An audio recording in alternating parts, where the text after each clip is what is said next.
Muy buenas noches, queridos y queridas hermanas de esta comunidad de charlas bíblicas. Los saludamos un miércoles más, este miércoles 17 de julio del 2024, en un programa más de charlas bíblicas. Estamos aquí ya listos transmitiendo desde la ciudad de Querétaro, en el centro de la República Mexicana, en México, queridos hermanos. Los saludamos en esta tarde, noche, acá por Querétaro, una tarde, noche lluviosa de, de verano.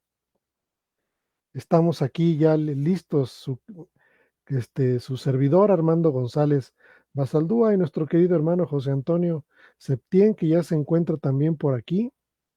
Saludamos a todos, hermanos, y a todas nuestros hermanos de habla hispana que nos escuchan en toda América y también aquellos que nos escuchan en el norte del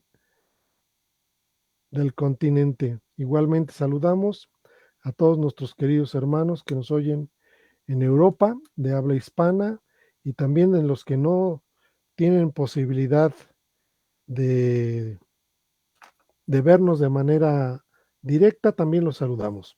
Saludamos a todos los que nos ven en vivo y a todos los que nos van a poder escuchar de manera diferida en el programa, ya saben ustedes, en la página de Facebook. Ya está por aquí nuestro querido y amado hermano José Antonio Septién González de Cosío. Querido hermano, ¿cómo estás? ¿Qué tal, hermano? Buenas noches. Pues muy bien. Gracias.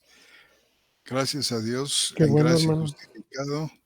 Me da gusto. En gracia y justificado. Y bueno, hermano, pues listos para comenzar un programa más de esta serie en la que estamos estudiando la primera carta de Juan. Y bueno, saludamos también a todos nuestros hermanos que ya se anotan aquí en el chat, que nos acompañan esta noche. De todas partes de Latinoamérica y de Estados Unidos. Nos da mucho gusto tenerlos presentes y agradecer también a nuestros hermanos Jesús Lozada de la Ciudad de México, nuestro hermano Roberto Magaldi de La Plata, Argentina, que nos honran con su ayuda. Muchísimas gracias. Hacen posible que este programa se pueda difundir bien. Agradecemos también a nuestros hermanos y hermanas que se conectan desde sus perfiles personales, se reconectan, quiero decir, desde sus perfiles personales a otros grupos. Muchas gracias a ellos y un saludo muy cariñoso aquí de nosotros para estos hermanos que nos están escuchando esta noche por la reconexión. Hermano, pues tienes la palabra. Pues sí, mi querido hermano, no solamente a ellos, sino también a los que retransmiten el programa, que hacen una gran labor de difusión a través de la retransmisión en todas las partes que lo pueden hacer. Saludamos a todos nuestros queridos hermanos que tienen esa disposición de retransmitir el programa. Pues mi querido hermano, nos quedamos en el capítulo 3 de la primera carta de Juan. Estuvimos comentando los primeros versículos de este capítulo. El primer bloque que habíamos considerado platicar con todos ustedes era el bloque de versículos del 1 al 10 de la epístola del Evangelio de la carta de el apóstol Juan, En el primera capítulo epístola, 3. capítulo 3, efectivamente. Entonces, mi querido hermano, si quieres, le vuelvo a dar lectura, ¿cómo ves? Me parece muy bien. Le vuelvo a dar lectura y volvemos a leer del capítulo 3 y bueno, empezamos a hacer una serie de reflexiones acerca de este capítulo, mi querido hermano. ¿Te parece? Adelante, hermano, Muy bien. adelante. Entonces voy a dar lectura, hermanos. Primera carta del apóstol Juan, capítulo 3, versículo 1, y dice Mirad qué clase de amor el Padre nos ha concedido, que seamos llamados hijos de Dios, y lo somos. Por esto no nos conoce el mundo, porque tampoco lo conoció a Él. Amados, ahora somos hijos de Dios y aún no se ha manifestado lo que hemos de ser. Pero sabemos que cuando Él se ha manifestado, seremos semejantes a Él, porque le veremos tal como es.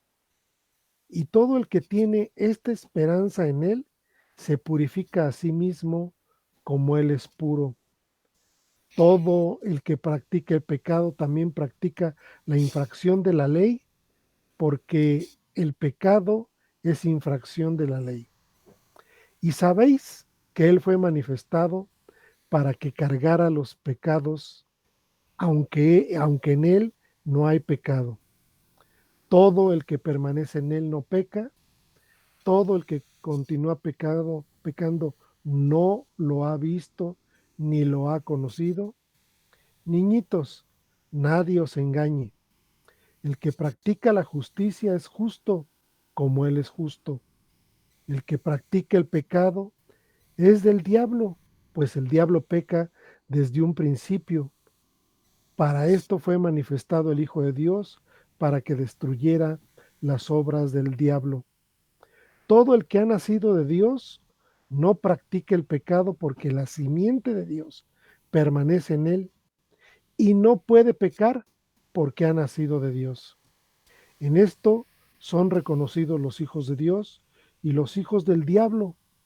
Todo aquel que no practica la justicia no es de Dios, tampoco aquel que no ama a su hermano. Este es el bloque, mi querido hermano, este es el bloque de versículos del 1 al 10 de esta epístola. Y bueno, nos habíamos quedado en los primeros versículos. Recuerdo yo que hacia el final de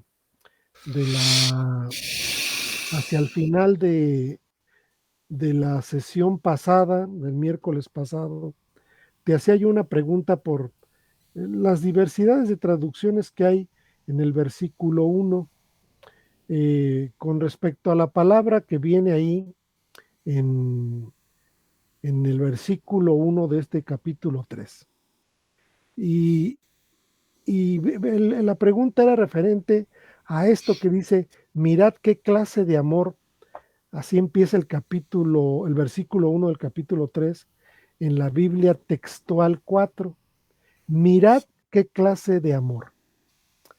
La palabra griega que se utiliza aquí es potapín, de potapos, ¿sí? Viene Así es. de potapín, de potapos. Y efectivamente, la pregunta y era una inquietud nada más a manera quizás de comentario para que los hermanos tuvieran referencia a esto, que me llamó la atención, que decía: mirad qué clase de amor. Si nosotros vamos, por ejemplo, a la Nueva Traducción Viviente, dicen: miren con cuánto amor nos ama nuestro Padre, que nos llama a sus hijos. Aquí el adjetivo que utiliza es cuánto, y el adjetivo que se utiliza en la Biblia textual 4 es clase. ¿Qué clase? En la otra es cuánto. Obviamente hay una diferencia, porque cuánto refiere a un aspecto cuantitativo, es decir, Ujú. con cuánto amor, es decir, un aspecto quizás, vamos a decirle, pues de un valor numérico.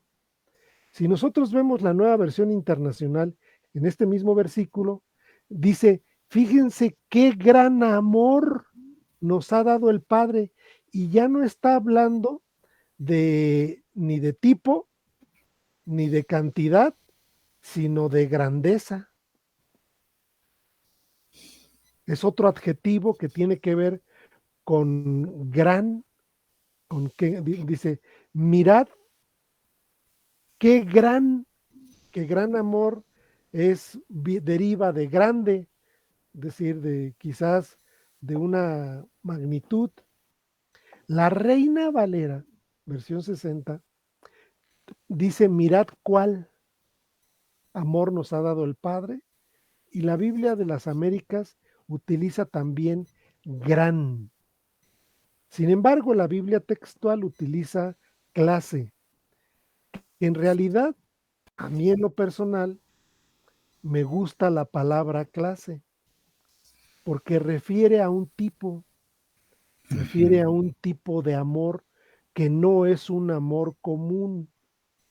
Es decir, no habla de un amor en términos de cuantitativo, es decir, mira cuánto amor o con cuánto nos ha amado el Padre, sino más bien nos habla de un tipo de amor que solamente es de Él, de una clase de amor que solamente le pertenece a Él, que se deriva de Él. La palabra, como yo les decía, hermanos, es la palabra potapos, y aquí se traduce como potapín, que ya viene conjugada. Pero yo buscando dónde más se utilizaba esa palabra, encontré en la Biblia textual nuevamente, en Lucas 7:39, y lo voy a dar como referencia para que lo vean.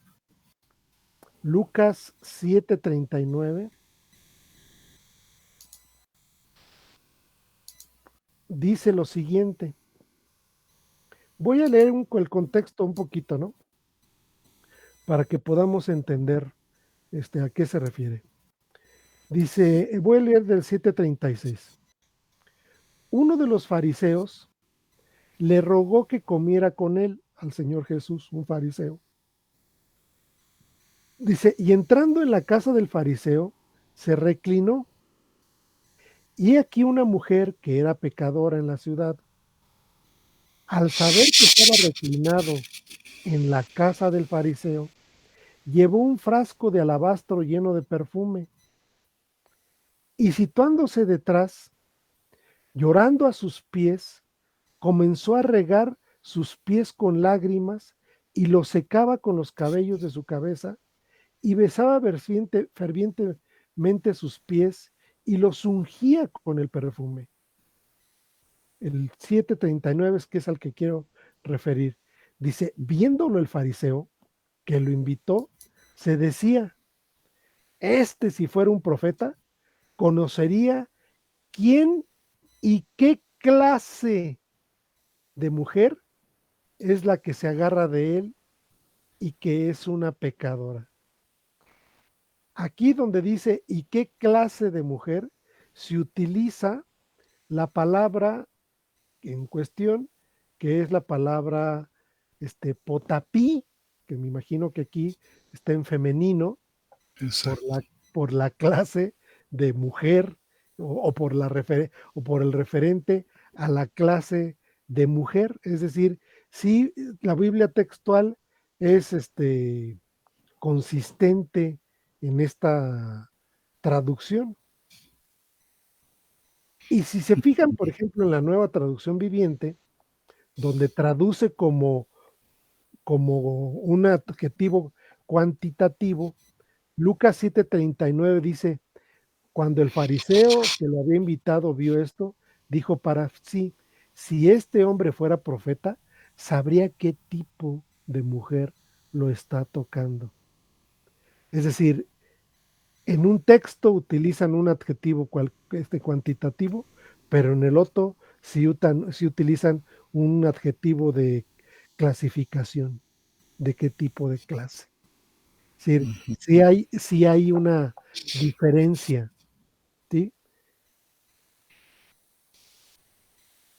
En, la, Claro, en este texto, es decir, la Biblia textual sí es consistente en el tipo de traducción que utiliza al hacer referencia a un clasificador, es decir, a qué clase, a qué tipo. En este caso, la clase está referida hacia una mujer, por eso utiliza el femenino potapí, ¿verdad, hermano? así es, hermano. Bien, Hay otro texto que les quiero citar, queridos hermanos, para referenciar esto mismo, y es ahí mismo en Lucas capítulo 1, versículo 29.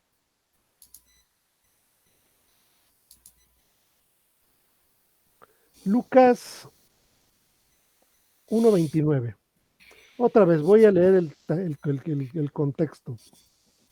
Del 26 voy a leer. En el sexto mes, el ángel Gabriel fue enviado por Dios a una ciudad de Galilea cuyo nombre era Nazaret, a una virgen comprometida en matrimonio con un varón cuyo nombre era José, de la casa de David. Y el nombre de la virgen era María. Y entrando en donde ella estaba, dijo: Alégrate, muy favorecida, el Señor está contigo.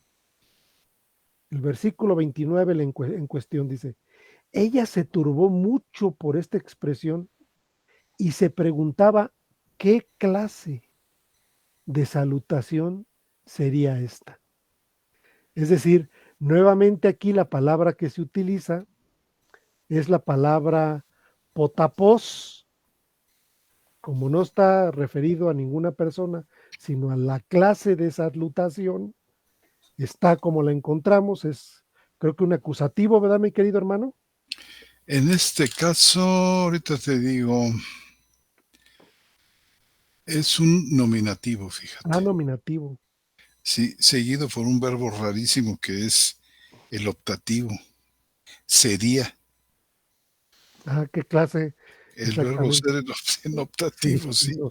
de los escasísimos ejemplos que tenemos aquí en el Nuevo Testamento. Pero el referente es que efectivamente la palabra refiere a un tipo, a una clasificación.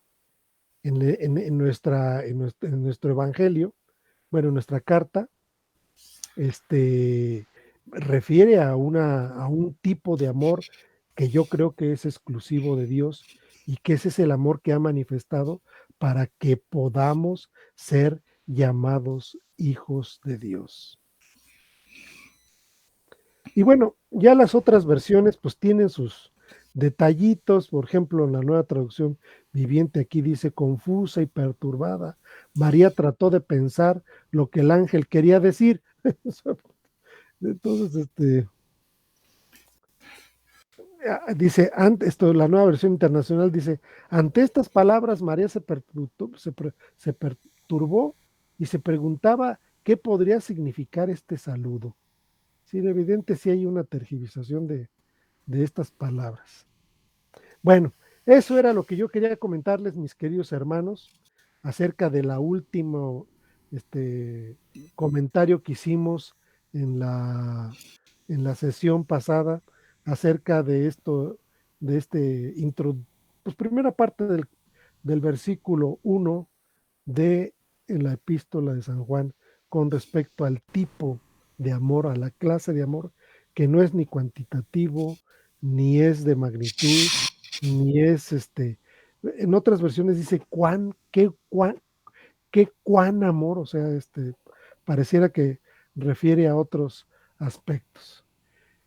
Bien, mi querido hermano, ¿algo más que quisieras comentar o algo que ya quisieras llevar este, en la charla, mi querido hermano? Pues bueno, hermano, pues eh, muy interesante tu comentario sobre qué clase de amor, casi, casi que, qué singularísimo amor, qué especialísimo amor, este amor de Dios, ¿verdad? Que nos ha amado de una manera tan, tan formidable. Dice, somos llamados hijos de Dios y en verdad somos. No, no solamente llamados, sino que por naturaleza lo somos.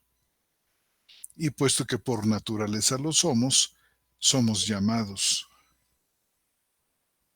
Y esto porque hemos sido engendrados de Dios.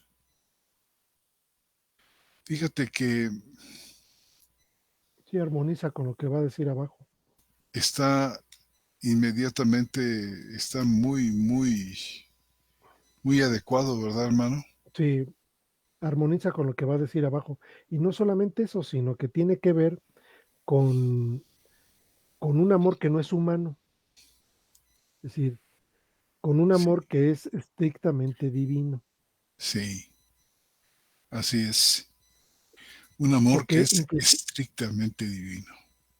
porque en el texto griego, como viene ahí, viene, dice ídete, es decir, mirad, Ujú. potapín, qué tipo, y luego viene agapín,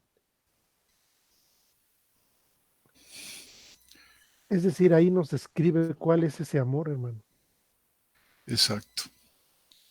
O No también dice como un, fileo, claro, no es un amor humano, vamos, es un amor estrictamente divino, y ese amor estrictamente divino es el que nos pone en la posición de que, de que ahora, y que, bueno, en la posición y en la adopción, de que ahora somos hijos de Dios.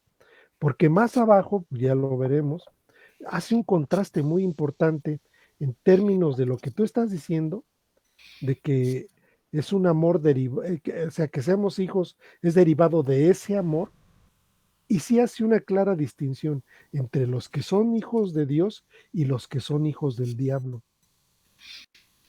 claro, claro que sí. Y bueno, aquí nos llama hijos de Dios porque por naturaleza lo somos, como a los hijos del diablo por su naturaleza, así les llama. Ujú.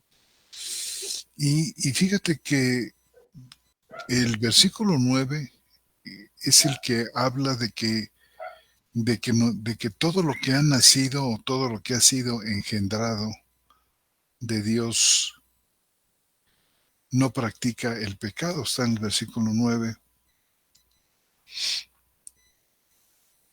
Y como que este es un asunto de genética divina. No sé qué te parezca el nombre. Es un asunto de genética divina. La simiente de Dios está y permanece en los que son verdaderos creyentes. La simiente de Dios es pues su naturaleza misma.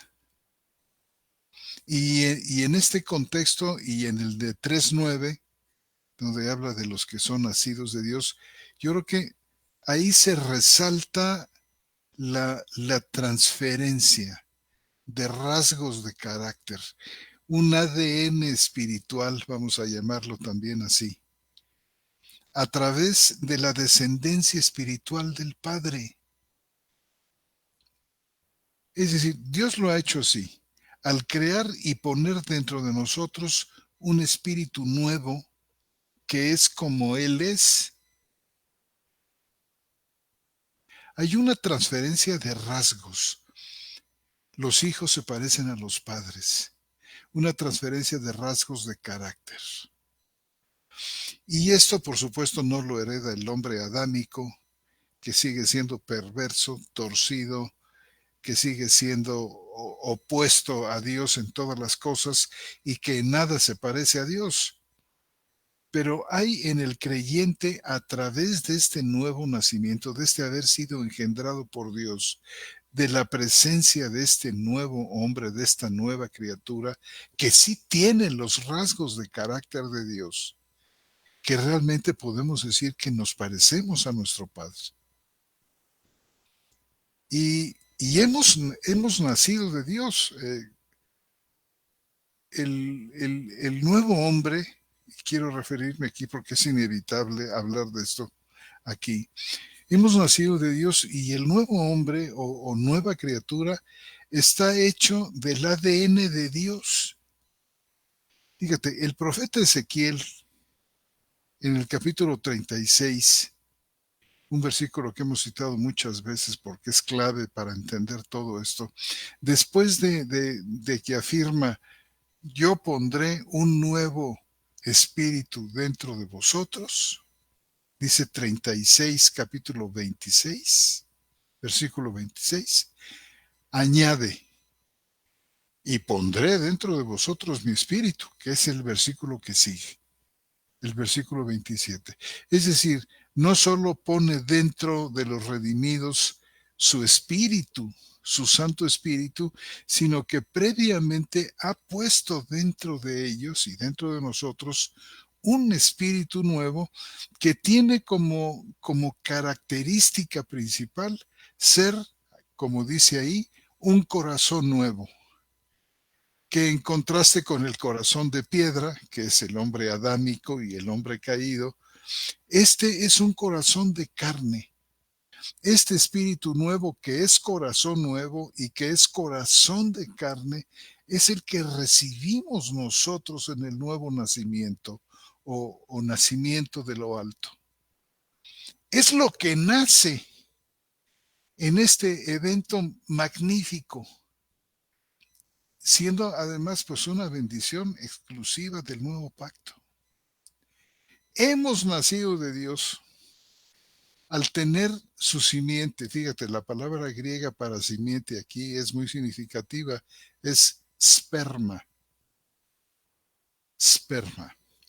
Claro que Juan no lo manejaba entonces cuando dice sperma con el sentido que le damos nosotros a nuestro término espermatozoide, pero es significativo y yo creo que de alguna manera está conectado.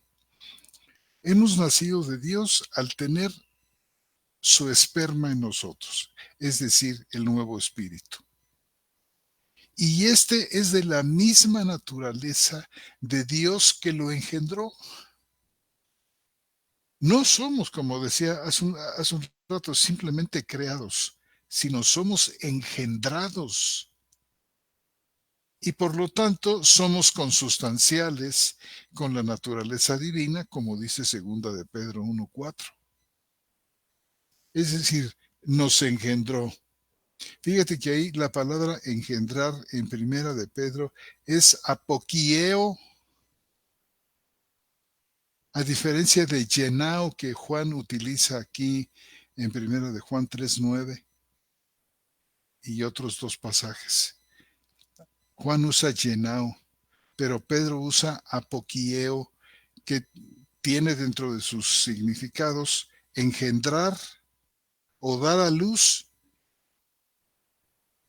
Entonces dice Pedro que él nos engendró o nos dio a luz por la palabra de verdad.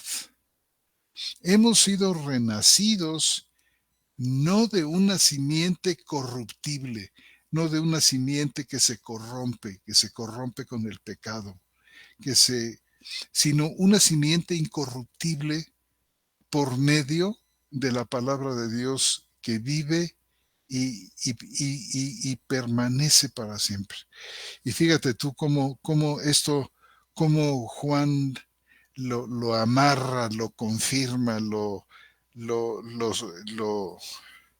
le da forma cuando dice ahí en el Evangelio, en capítulo 1, versículos 11 al 13 de Juan, dice, a lo suyo vino,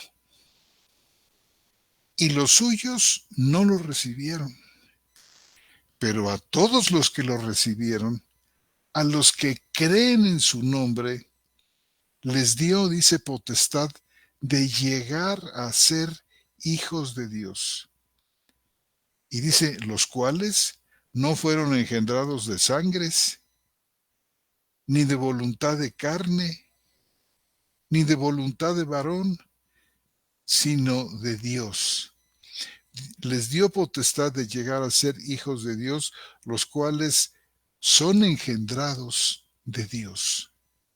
Justo lo que dice Juan aquí en el capítulo 3:9.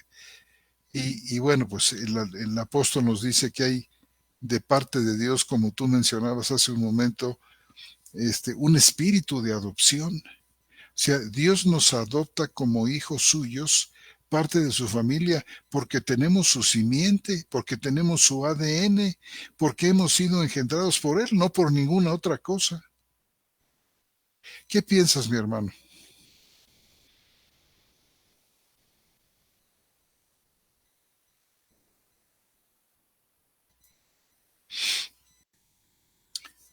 Bueno, en lo que mi hermano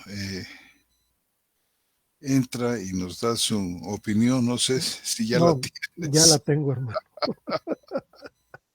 No, te digo que lo que yo creo que es que está extremadamente, es importante e interesante esto que estamos diciendo, porque planteamos un asunto, hermano, que tiene que ver, creo yo, con una cuestión que es muy compleja en el hombre.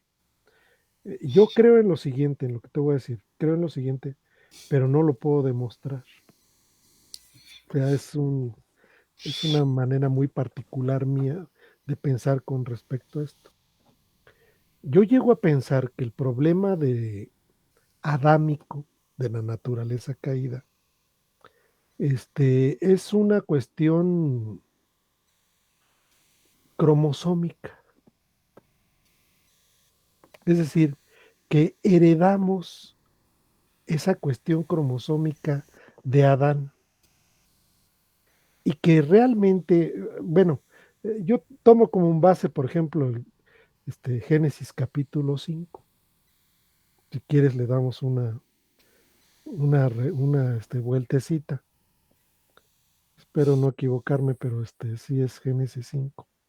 5:1. 5:1. Dice, aunque voy a leer de la textual 4, dice, y esta es la escritura, dice Génesis 5:1, esta es la escritura de la genealogía del hombre. El día en que Dios creó al hombre, lo hizo a imagen de él. Déjame nomás, me checo rapiditamente qué dice el texto griego. Rapidito. Sí dice Theos. Dice Theos y dice Theu. Es decir, esta es la escritura de la genealogía del hombre, el día en que Dios creó al hombre y lo hizo a la imagen de Dios. Macho y hembra los creó y los bendijo y los llamó Adán el día que fueron creados.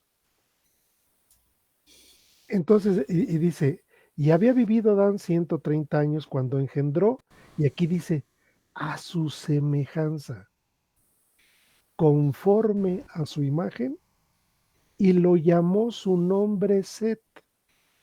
Es decir, aquí Adán le dio todas las cualidades, creo yo, tanto físicas como espirituales a Set. Igual que en el versículo 1, esas cualidades en las cuales Dios creó al hombre, también les da esa cualidad de tipo espiritual. Y dice el 4, después de engendrar a Set, los días de Adán fueron 800 años y engendró hijos e hijas. Pero como dice el versículo 3, dice, engendró a su semejanza conforme a la imagen. Bueno, ¿hacia dónde voy, hermano? Esta herencia adámica es atroz. Es un monstruo con el que nos cargamos toda la vida, hermano. Vemos día a día, podemos ver la gran miseria del hombre en todos sentidos, tanto en aspectos materiales como en aspectos espirituales. Un deseo de poder desmedido, un hombre cínico en su máxima expresión, mentiroso, ratero, destructor, bélico, o sea, ponle lo que quieras, hermano. Ahora, este es un gran peso que tenemos nosotros. ¿Por qué? Es un gran peso porque cuando nacimos y nacemos nosotros, lo único que sabe esta carne es esa tendencia pecaminosa, muy, muy, muy pesada. Es algo que humanamente no se puede contrarrestar, hermano. Nos cargamos con un problema realmente severo. Ahora, para la magnitud de esta herencia que hemos recibido para esta magnitud, creo yo que Dios presenta, propone y le da a su Hijo la posibilidad de que haya un espíritu interior que pueda desequilibrar este hombre que también es un espíritu este, eh, muy, muy fuerte, como una especie de, vamos a decirle, yo a veces digo herramienta, a veces digo ayuda, algo que Dios nos da para que entonces el hombre cristiano, el que es llamado hijo de Dios, el que ha recibido ese amor, ese tipo de amor que Dios nos ha dado para ser llamados hijos de Dios, y tenga las posibilidades de poder ir creciendo en este espíritu y ir disminuyendo el otro, el atroz, el que nos mata, el que nos separa de Dios. Pero este nuevo va creciendo en santidad, va creciendo en discernimiento. Y hay cosas que serían imposibles, mira, serían literalmente imposibles. Es decir, hay cuestiones que el apóstol, y que a veces las leemos tan rápido, pero que son tan complejas y tan complicadas que no fueran posible sin este esquema que yo te que estoy platicando. Dice el apóstol Pablo, por esto también nosotros, dice, y habla en plural, dice, por esto también nosotros, ¿Dónde y estás? ¿Dónde estás? estoy en Colosenses 1:9, Ujú. dice, por esto también nosotros, desde el día que lo oímos, dice, no cesamos de orar por vosotros y de pedir que seáis llenos del pleno conocimiento de su voluntad. Digo yo, ¿ese espíritu adámico puede hacer eso? Por No. supuesto que no puede. Necesitamos entonces ser engendrados con un nuevo espíritu que tenga esas posibilidades, esas capacidades. Ujú. Dice, esto es lo que yo le, este es este es lo que Dios, lo que Pablo le pide a Dios, que seamos llenos del pleno conocimiento de su voluntad. Y agrega, en toda sabiduría y discernimiento espiritual. Yo digo, pienso, hermano, en todo discernimiento nefmatiquí, de nefmáticos. Digo, como el hombre natural, como el hombre que es absolutamente adámico, que es del mundo, va a tener estas posibilidades, hermano. No. Entonces, este hombre necesita de la expresión del amor, de un tipo de amor que solamente es divino, que no es humano, bajo el cual somos adoptados como hijos y ahora sí nos da estas posibilidades. Y esto, hermano, esto solamente es un ejemplo. Y dice el versículo 10 de ahí donde yo estaba leyendo,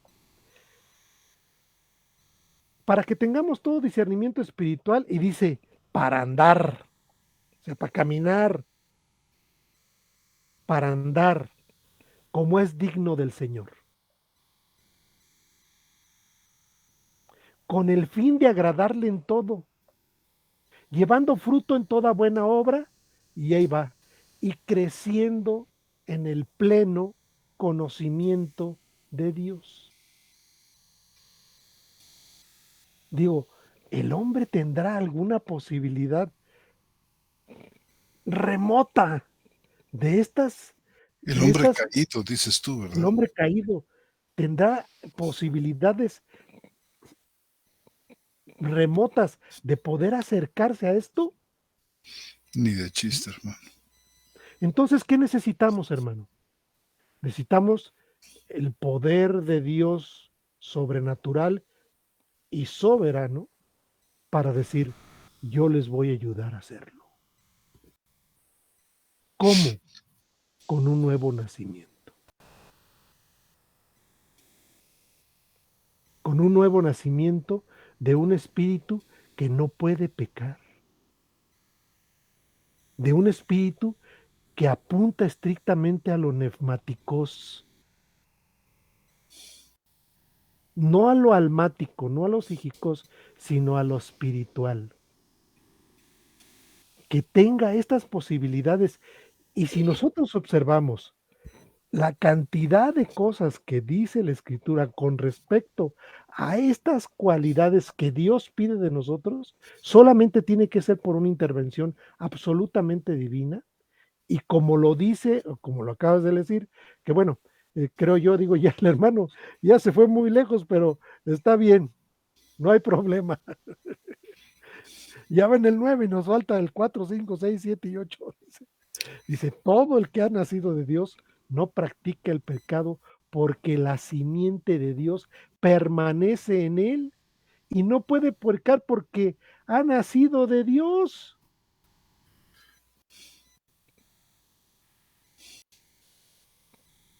Entonces, yo digo, híjole, qué plan de redención del Señor, qué obra tan perfecta en ese plan que diseñó para la salvación del hombre, donde no nos deja solamente así, pues órale, no, no.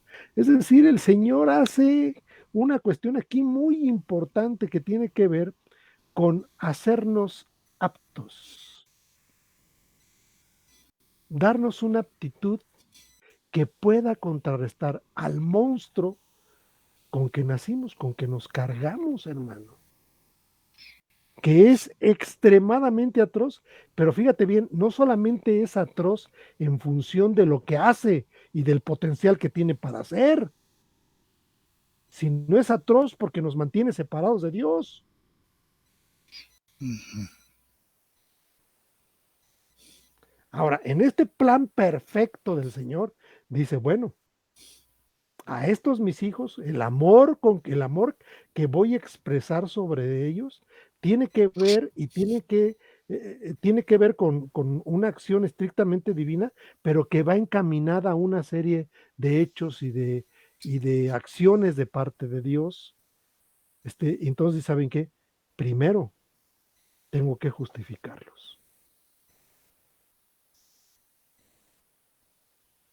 Primero, tengo que tener una acción legal a favor de ellos, porque el estado anterior era un estado caído, un estado separado de Dios, un estado donde la ira de Dios estaba sobre nosotros, un estado de Dios donde permanecíamos de manera constante.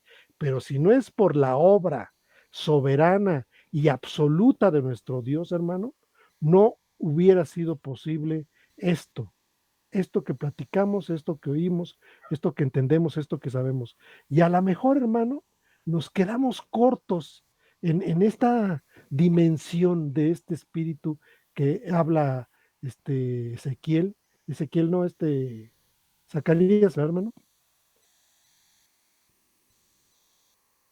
Sí, no te escuchamos. Ezequiel 36. Ezequiel 36. Efectivamente, Ezequiel 36. Entonces, esta dimensión de creo yo, esta dimensión espiritual solamente tiene que ser derivada de parte de Dios y armoniza con esto que venimos platicando del amor de Dios expresado para que podamos ser llamados hijos y que podamos tener ese nuevo nacimiento, ¿no? Es decir, bueno, que obviamente claramente lo expone el evangelista desde el Evangelio y aquí desde su epístola. ¿Qué opinas, hermano? ¿No me Por, manché mucho?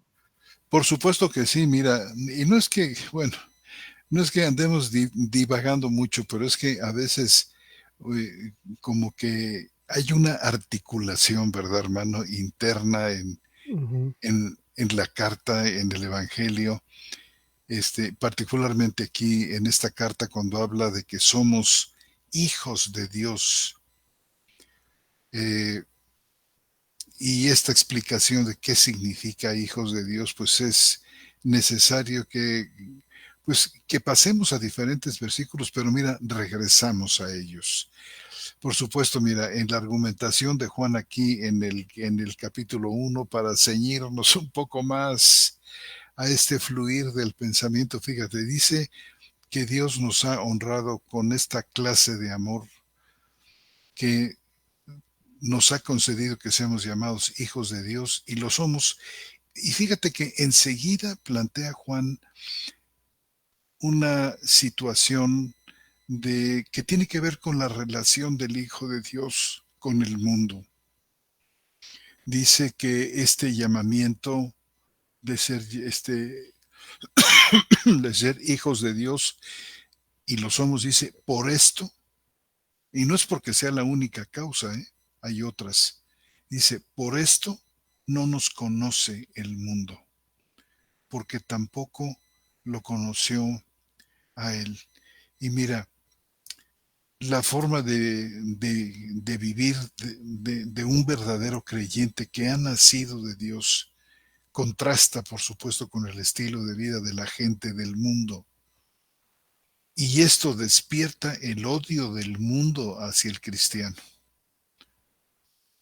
Y ya lo había dicho el Señor justamente en su Evangelio, en unas palabras muy, muy importantes que registra Juan ahí.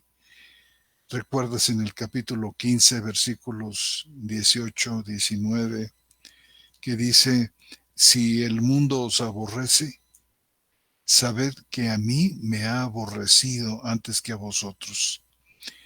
Si fuerais del mundo, caray, si fuerais del mundo, el mundo amaría lo suyo. Pero como no sois del mundo, sino que yo os elegí del mundo, por eso os aborrece el mundo. Juan nos diría aquí, por esto no nos conoce el mundo, en Juan, 1 de Juan 3:1, porque tampoco lo conoció a él. Fíjate esta distancia, esta elección de Dios que realmente nos separa del mundo, de este mundo pasajero y miserable, porque pertenecemos a otro mundo, a un mundo nuevo, a una tierra nueva, a una creación nueva. Y luego dice aquí, eh, bueno, eh, bueno, mira, la distinción que ha hecho Cristo de nosotros es la causa de que el mundo nos aborrezca. Dice, porque nos eligió del mundo, porque nos llamó y nos hizo hijos de Dios.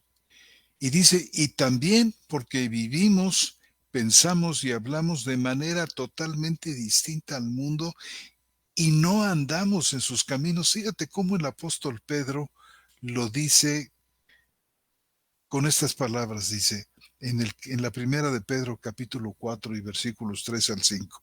Dice, porque el tiempo pasado basta para haber hecho la voluntad de los gentiles, viviendo en lascivias, en concupiscencias, en embriagueces, en desenfrenos, en orgías y en idolatrías abominables.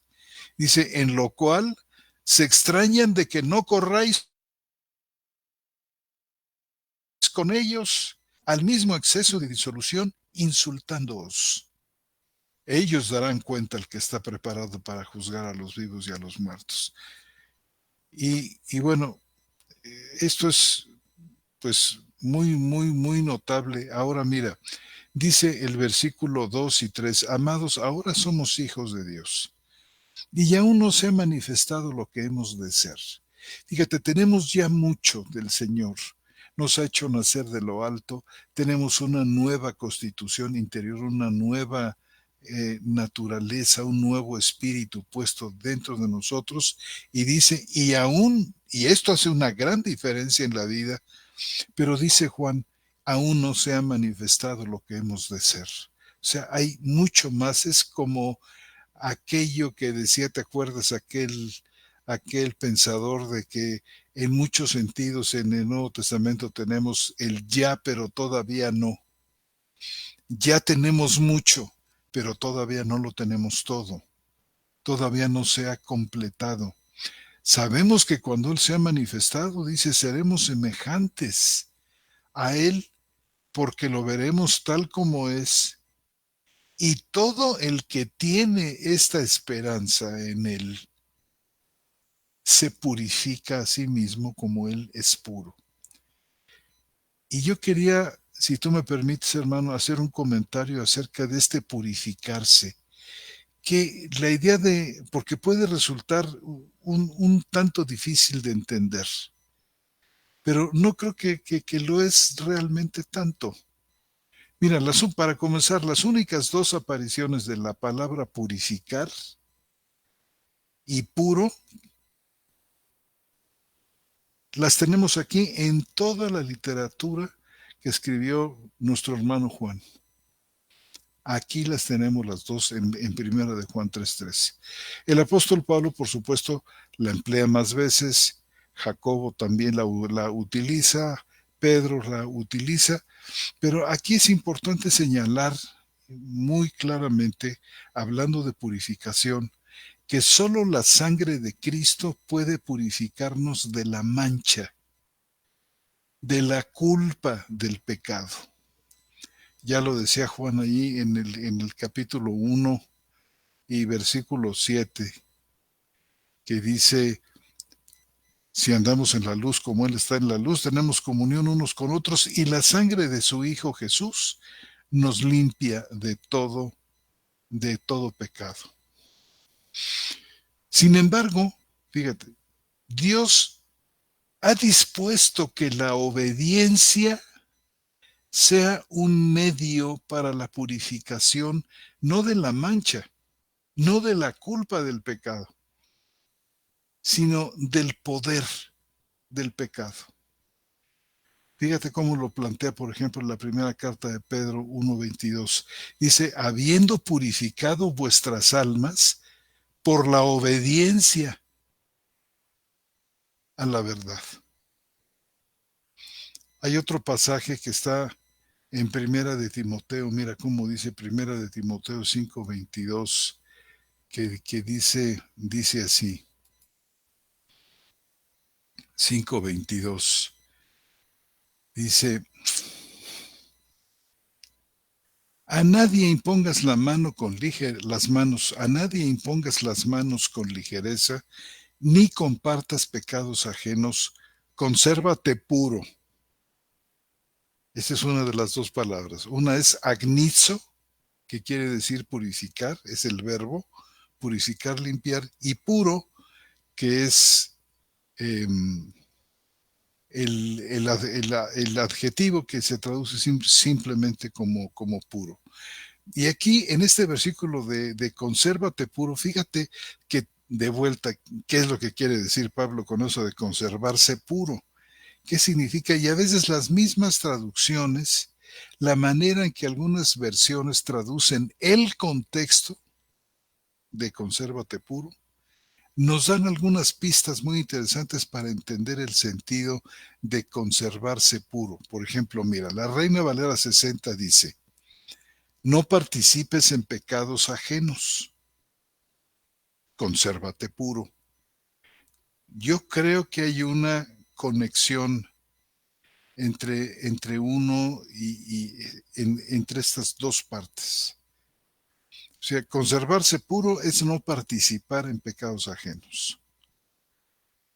En la Biblia de las Américas, en la Nueva Biblia de los Hispanos, vemos así, dice, habla de compartir la responsabilidad por los pecados de otros. Déjame leerte exactamente cómo dice Primera de Timoteo en esta versión primera de Timoteo 5:22, para que veas cómo el contexto a veces nos viene a ayudar. Dice la Biblia de las Américas: no impongas las manos sobre nadie con ligereza, compartiendo así, dice, la responsabilidad por los pecados de otros. Guárdate libre de pecado. Eso de guardarse puro en el contexto de esta traducción, de que no compartamos la responsabilidad por los pecados de otro, entonces guardarse puro es guardarse libre de pecado. Y luego, mira, en la nueva versión internacional vemos esto otro. Dice: no te apresures a imponerle las manos a nadie, no sea que te hagas cómplice de pecados ajenos. Que muy parecido, hasta no participes en pecados ajenos. Aquí, no te hagas cómplice de pecados ajenos, consérvate puro. Entonces, conservarse puro, de acuerdo a esta traducción, es no hacerse cómplice de pecados ajenos. Te leo la nueva versión, la nueva traducción viviente. Si me haces favor. Dice: a nadie impongas las manos con ligereza. No, esa es la textual. Dice: no te apresures cuando tengas que nombrar a un líder de la iglesia.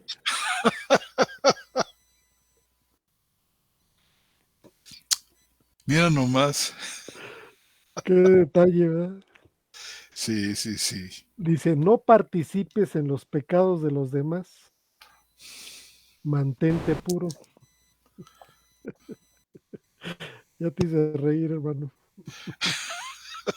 Bueno, no yo, la traducción Hay viviente. estas traducciones dinámicas que se inventan una cantidad de cosas que el texto no dice.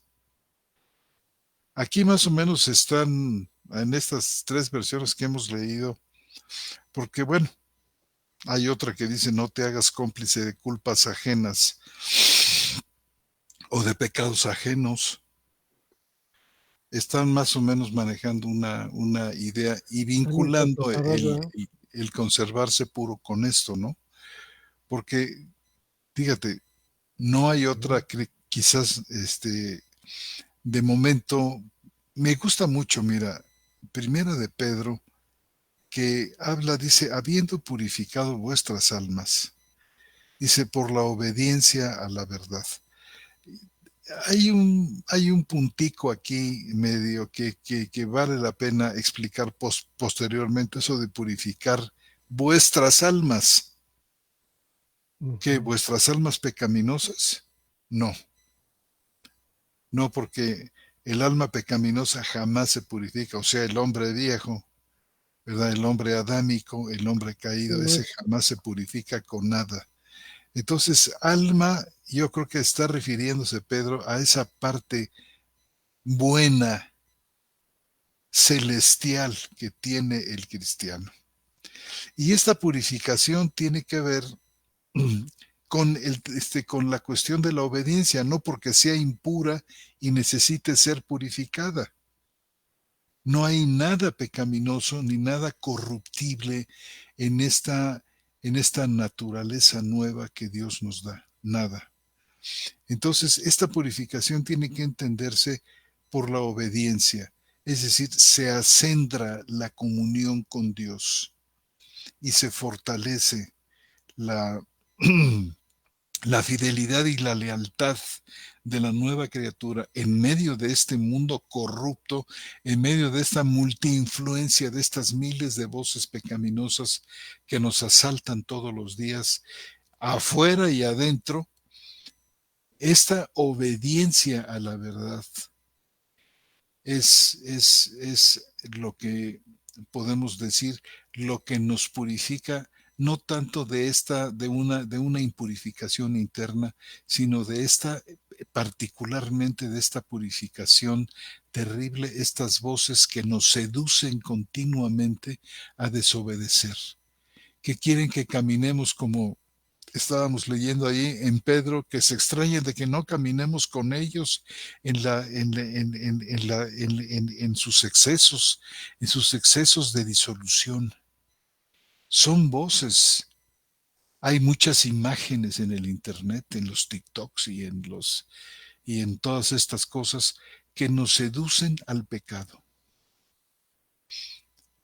Y la manera de librarse de estas cargas, porque es el nuevo hombre el que obedece, es el nuevo hombre el que acota al viejo, al adámico, que tiene que estar en la mejor forma posible el nuevo hombre.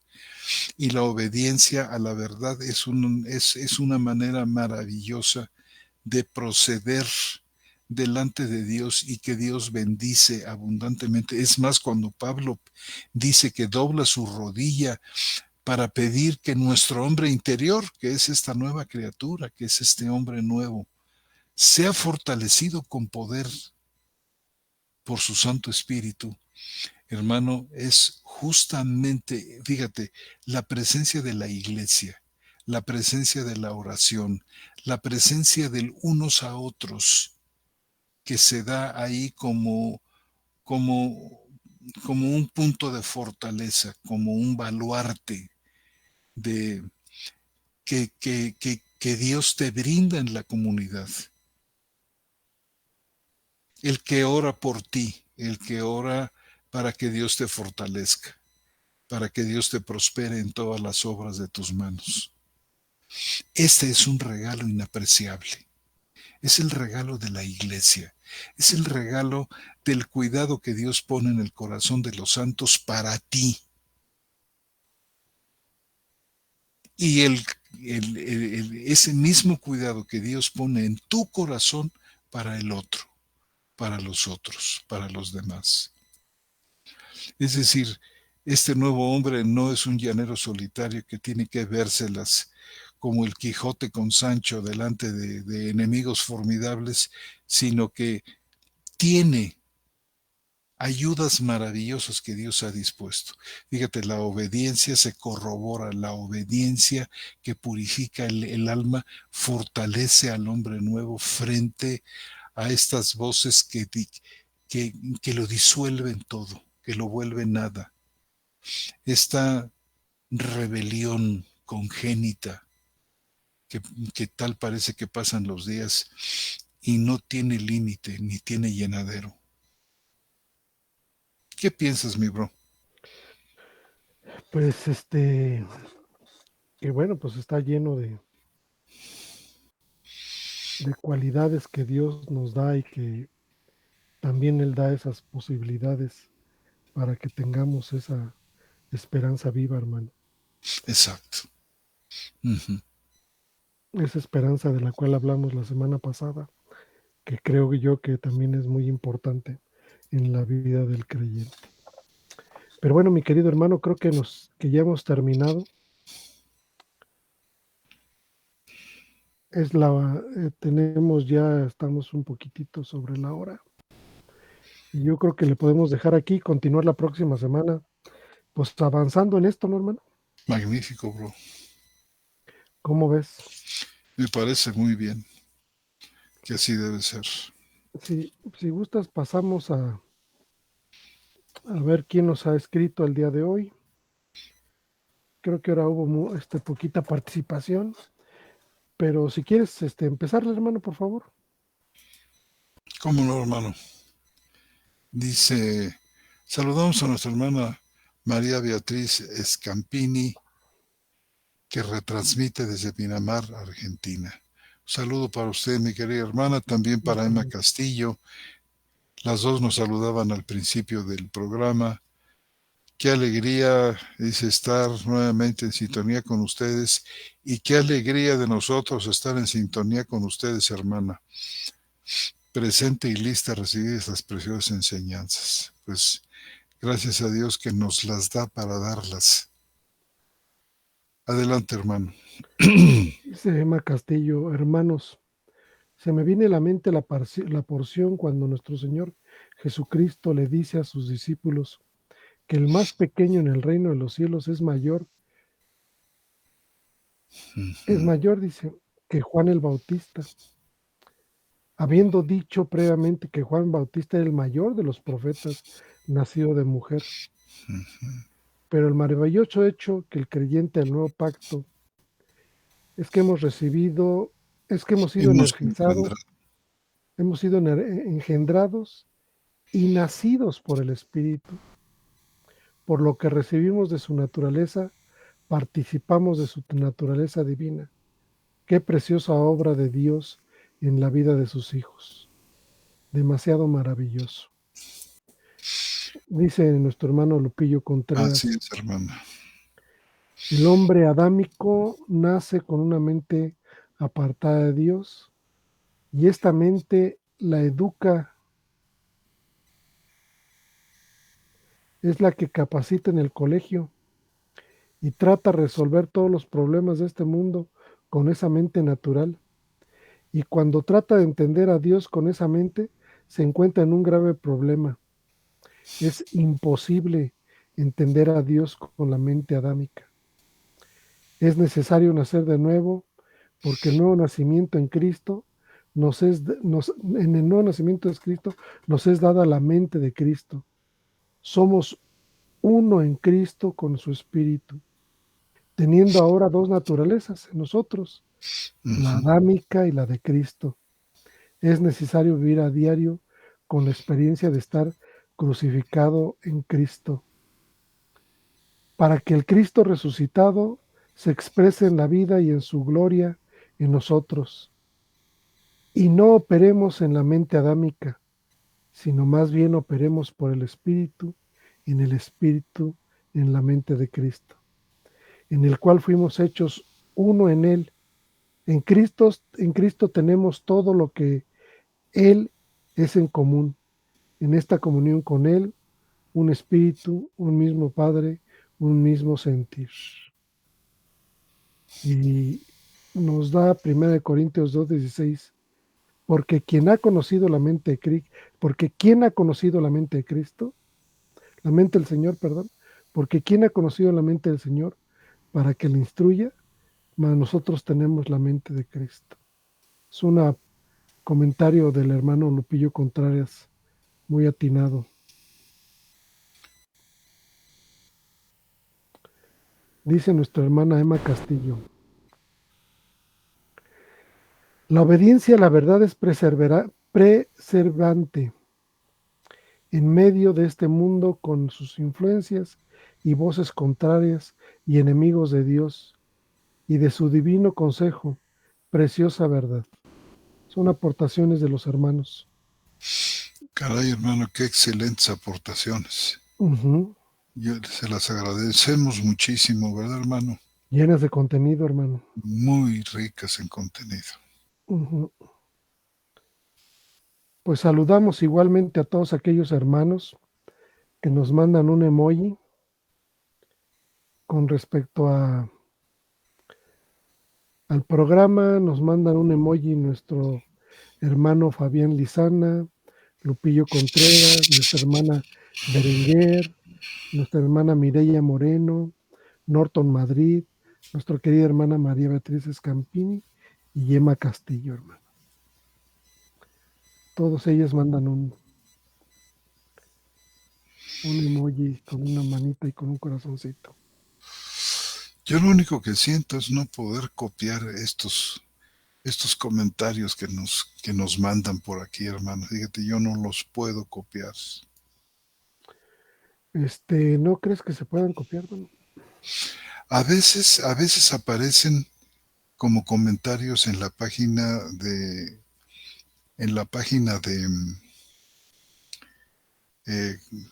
de Facebook, hermano, pero no todos, no siempre son todos. Ojalá que estos sí puedan aparecer ahí. Me daría mucho gusto tenerlos.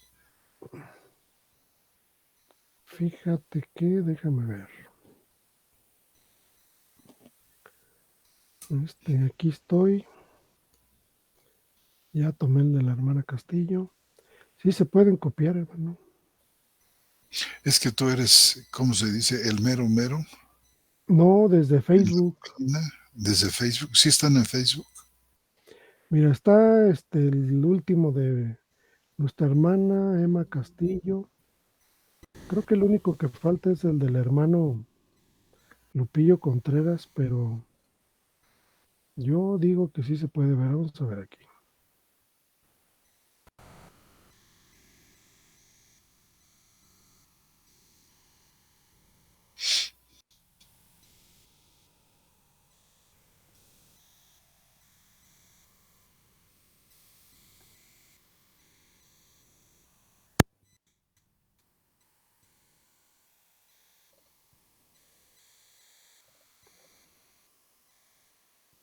El único que falta es el del hermano Lupillo Contreras, pero a lo mejor más al ratito aparece, hermano.